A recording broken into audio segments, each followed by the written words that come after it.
Hello, everybody. Josh here, and welcome back to another post-show review. Where today we will be going over Friday Night SmackDown that just went down, or I guess for me, Friday midday SmackDown that just went down. If you're in the United States, spoiler alert. I'll probably put a spoiler alert in like the description or title or something, or like you'll just know not to click on it if you haven't watched SmackDown yet.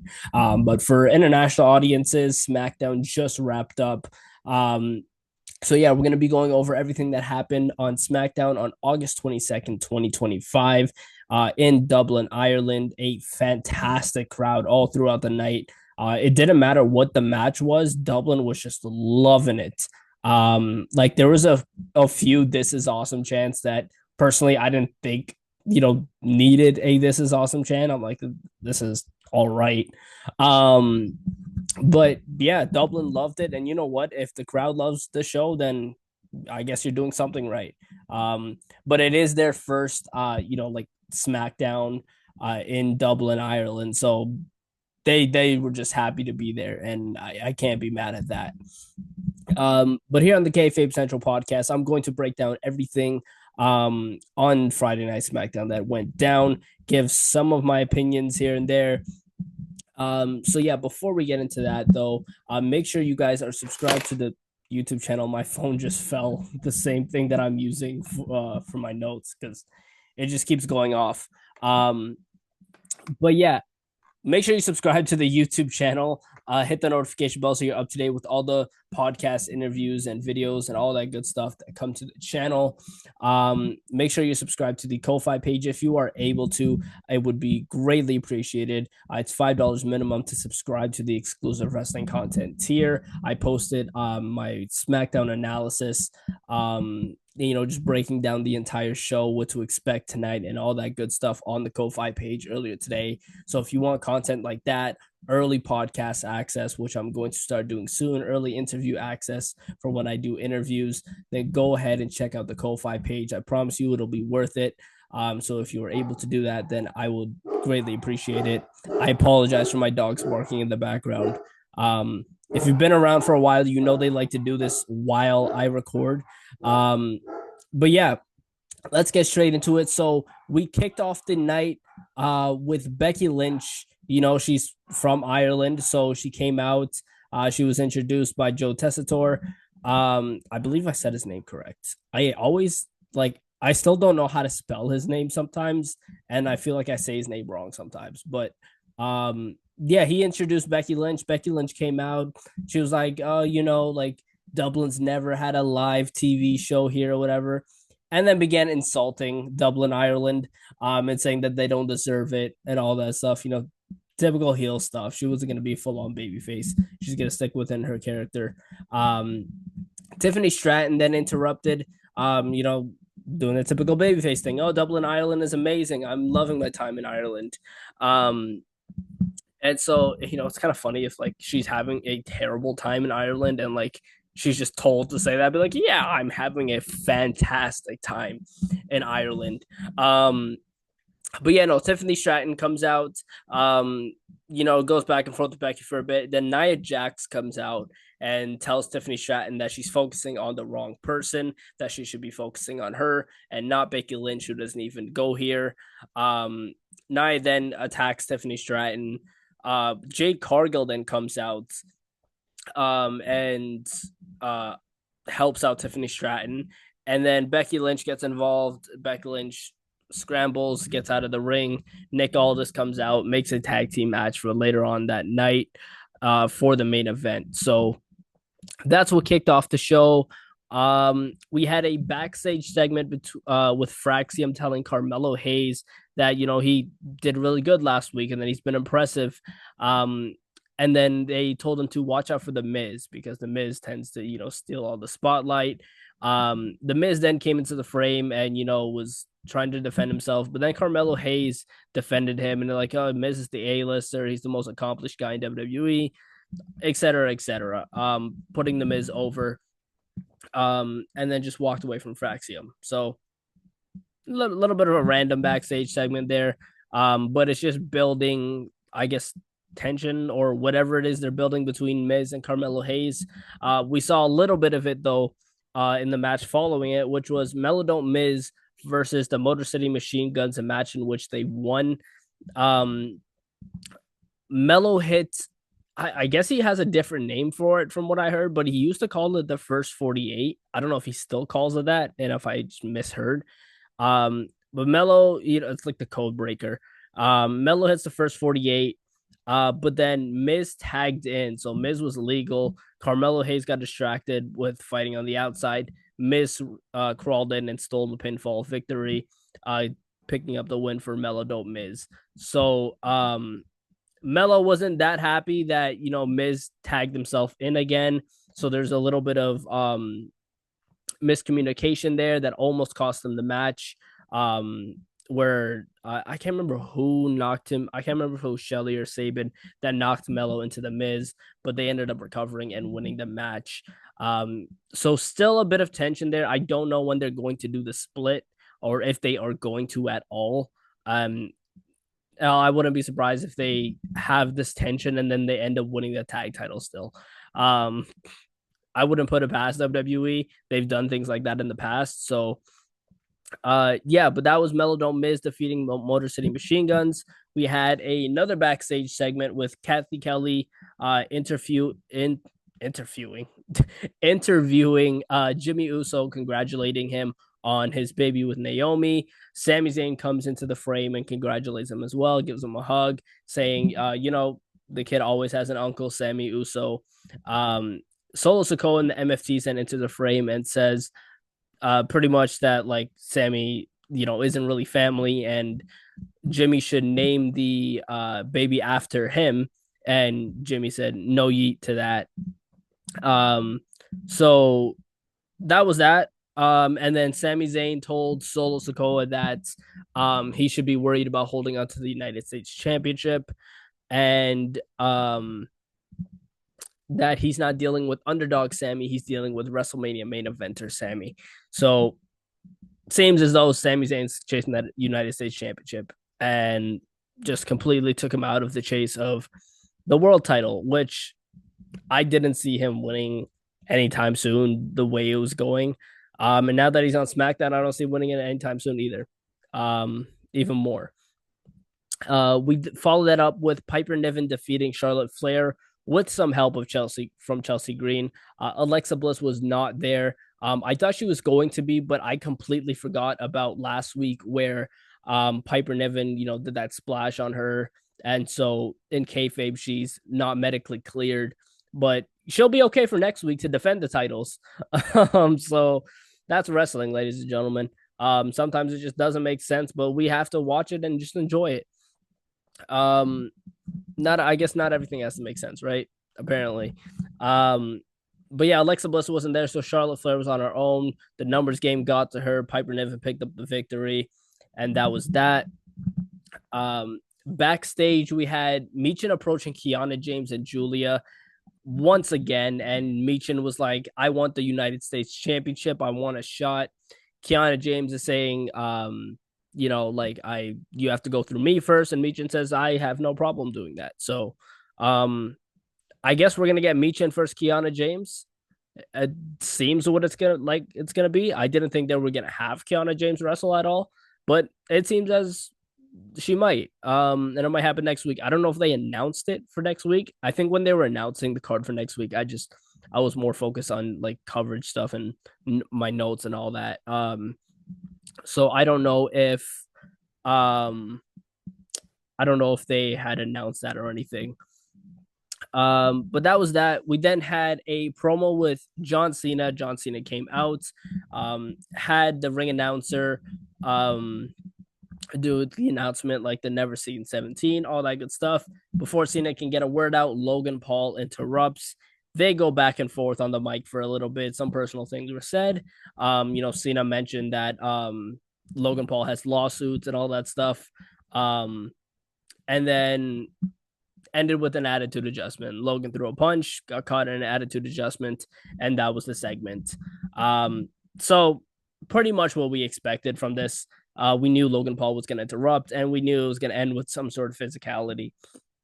Um, Not too long after that, Drew McIntyre went up to Logan Paul backstage and said he knows that Logan Paul subconsciously is scared of like Cena. This is Super Cena, but this really isn't Super Cena. This is he's pretty much saying John Cena is washed up right now, um, and that John Cena just embarrassed him, and Logan Paul needs to do something about it tonight, whatever it takes. And Logan Paul just nodded his head, went from there.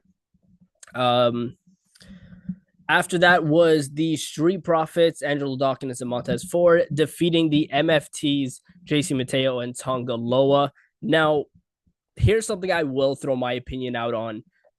Um, Jason Mateo took the pin instead of Tonga Loa. In my opinion, and I would think that other people feel this way as well. I think that Tonga Loa should have taken the pin. There was no reason for JC Mateo to take the pin here, let alone like if we're actually setting up for the Wyatt Six and the MFTs, why are the MFTs not winning this match? Um, doesn't make sense to me. I think that one, the MFT should have won, and two, them losing, fine. But JC Mateo taking the pin, I don't think that's a good idea. Um, yeah, and then they had the crowd, like obviously WWE didn't have the crowd, but the crowd was chanting, you can't wrestle to JC Mateo, and then following that up by him getting pinned. He's not looking great right now in the WWE. I'm gonna put it that way. And they need to do something if they really want to do something and make the MFTs look strong. They need to do something with JC Mateo and make him look stronger, like when he first appeared on the scene. Um, Alistair Black versus R-Truth didn't end up happening because R-Truth said he went to Dublin, Georgia instead of Dublin, Ireland by accident. Typical R-Truth. But then he's like, oh, I have somebody here that wants to see you. And it ended up being Damian Priest. Priest runs down to the ring. Also, completely, they mistimed the music and the Titantron stuff. Priest's music started playing, but his Titantron wasn't on. It was just the SmackDown Titantron until he finally walked out, and then the Titantron came on. But yeah, Priest and Aleister Black got into a brawl that was broken up by security. So yeah, that feud is obviously continuing. I had a feeling that Damian Priest was going to return tonight. I didn't think that R-Truth would accidentally go to Dublin, Georgia, though. I thought the R-Truth and Black match would actually happen, but I'm fine with this match not happening. I don't think it needed to happen anyway. It wouldn't have really done anything other than probably give Aleister Black a win. But yeah, that's about it. We then had a Drew McIntyre promo. McIntyre comes out and he asks Joe Tessitore and Wade Barrett what's the medical update on Cody Rhodes. Then goes in the ring. He starts rambling on about Cody Rhodes. He pretty much said that nobody cares about Cody Rhodes being hurt, and because everybody wants his spot, and Cody Rhodes has no friends left. Cue a RKO out of nowhere because Randy Orton comes out of nowhere behind Drew McIntyre and lays him out with an RKO.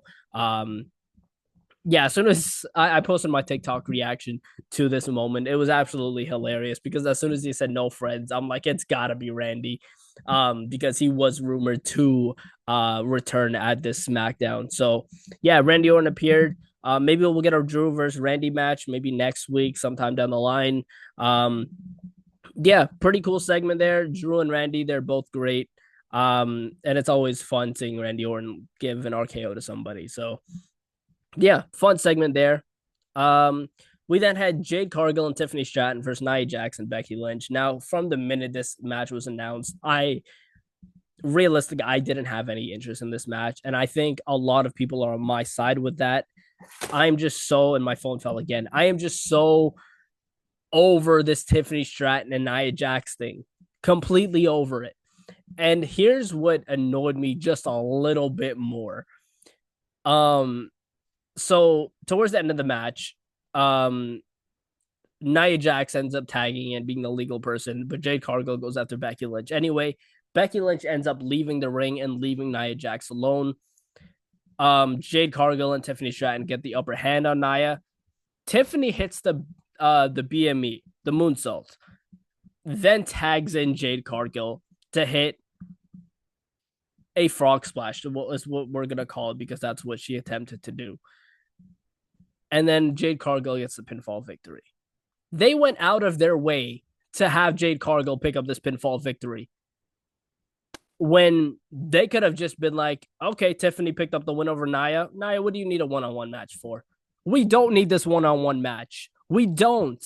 We don't need it again. And I'm sorry, I try to like for these post shows, I try to just keep it like analysis point of view, but I'm an analyzing all right. And I'm analyzing that this is terrible because why do we need Nia Jackson, Tiffany Stratton again? They went out of their way to have Jade Cargill, who I'm not gonna lie, all due respect to Jade Cargill, I don't think that she's the best wrestler in the ring. I don't. I don't think she's has all of that. And we've talked about it on the podcast before. And I think WWE sees that as well, which is why they didn't put the title on Jade. I don't know why they went over all the trouble to have her win Queen of the Ring just to lose the title match, but they had her lose, and it had to have been for a reason. So you have Tiffany hit the BME, tag out to Jade Cargill to hit not the best frog splash ever and win the match. I don't know anymore, man. I this was not good at all. There was nothing good about this match. If I'm going to give a compliment, it's going to be to the crowd because somehow the crowd was loving this either way. I give all my props to Dublin, Ireland for keeping this show alive because if this show wasn't like anywhere in the United States, I promise you this crowd would have been quiet. Other than like the Randy Orton return and maybe the Damian Priest return and then like the John Cena segment. Other than that, the crowd would have been quiet if this weren't in Dublin, Ireland. For these international shows, you got to give these international crowds an actual show because this was not it. I'm sorry, Friday Night SmackDown was just not it at all. And I tried to get into it. I really did, but it was not good. And this main event didn't make it any better. Um, it didn't end there though. Backstage, Nick Aldis went up to John Cena. He said he has some news on Brock Lesnar, but then Logan Paul comes out and lays him out with the right hand and runs away. And then the show goes off the air. It ended 5 minutes earlier than it did, but you know what? I would have been fine if it ended throughout the main event. So, um, yeah, that's the Friday Night SmackDown post show review for August 22nd, 2025. Not a great episode of SmackDown if we're realistically talking. I saw a lot of people, on Twitter saying, I love how they ended on a cliffhanger. Finally. And now all of a sudden praising Triple H. This is the thing about the IWC, ladies and gentlemen. Anything, like they will switch their minds over anything. And it's sad. It's really sad because we're not gonna look at the entirety of Friday Night SmackDown tonight, right?